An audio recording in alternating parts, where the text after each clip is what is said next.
Welcome to Wisdom on the Scriptures.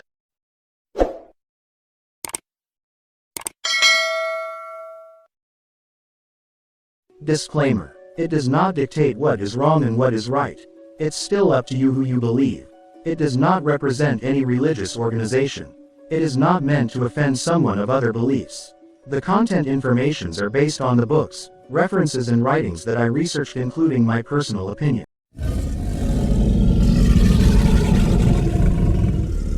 Top monsters on the Bible. Whether you believe it's God's word, a historical relic, or a load of hogwash, there's no doubt that the Bible contains some interesting stuff like monsters. For example, all sorts of terrible creatures and mythical beasts can be found in its pages, like the behemoth. In Job, one of the Bible's oldest books, the behemoth is described as a gigantic, powerful creature that can only be tamed by God. His tail is so large that it moves like a cedar. This description has led some creationists to claim that Behemoth was in fact a biblical source. However, carbon dating aside, the creature is mentioned as having a navel, which would rule it out as an egg-hatched lizard in Jewish tradition. The Behemoth is a primal earth monster, a symbol of chaos. Less imaginative scholars have suggested that the Behemoth is simply a poetic ascription of a real giant creature, like a hippopotamus. 9. The first beast. If there's one place that's good for finding biblical monsters, it's the book of Revelation. No one agrees on whether this book of visions contains descriptions of future events, or symbolic representations of the past, but everyone agrees that it sure has a lot of monsters. The first beast of Revelation, so called because it's mentioned first and no one came up with a better name, is a monster with 7 heads and 10 horns that rises from the ocean. It also features a bear, the mouth of the lion, and the general appearance of a leopard. Theologians and biblical scholars have interpreted this beast as symbolizing everything from the papacy to the 8th century Roman Emperor Nero.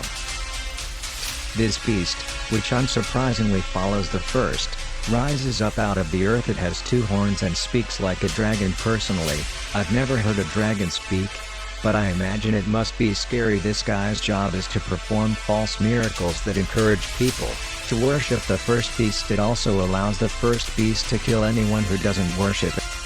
And once again, interpretations are varied. It's been described as a symbol for everything from the Prophet Muhammad to the modern United States. 7 unicorns. Unicorns are mentioned 9 times in the King James Bible, a medieval translation that remains popular to this day. Will the unicorn be willing to serve? Linguists have since discovered that the Hebrew word reem, translated as unicorn here, actually refers to the aurochs, a distant ancestor of the modern cow which went extinct in the 7th century. Because unicorns are far more interesting than slightly larger than usual cows. In fact, a whole bunch of mythical creatures in the King James Bible are simply additions by medieval translators who were more interested in being poetic than in making sure their creatures exist. The cockatrice, a rooster-headed dragon mentioned in the book of Isaiah, has been scaled down in more recent translations to viper. Lilith, a female demon, has been downgraded to screech owl, and mentions of satyrs, half man, half goat creatures, have been changed to goats. More linguistically accurate, maybe, but nowhere near as fun. 6. Abaddon's locusts. These guys are ruled by Abaddon, an angel of the bottomless pit whose name means destroyer because they appear in Revelation. They're of course not satisfied with being normal locusts. Instead, they resemble war horses, have the stinging tails of scorpions, the faces of men, long hair like a woman's, and wear crowns of gold and armored breastplates. Their scorpions' tails are used to sting their victims, an experience that's apparently so painful that men shall seek death. The 2 million horsemen.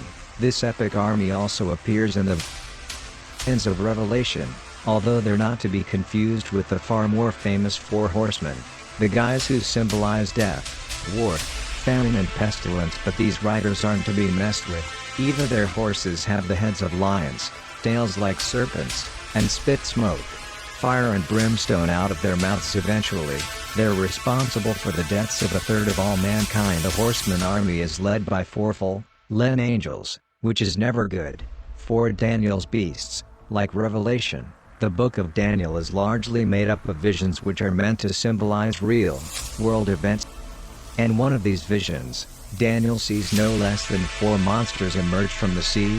One is a lion with eagle's wings, which is then transformed into a human-like creature and has its wings. One is a bear-like creature who is told to gorge himself on flesh.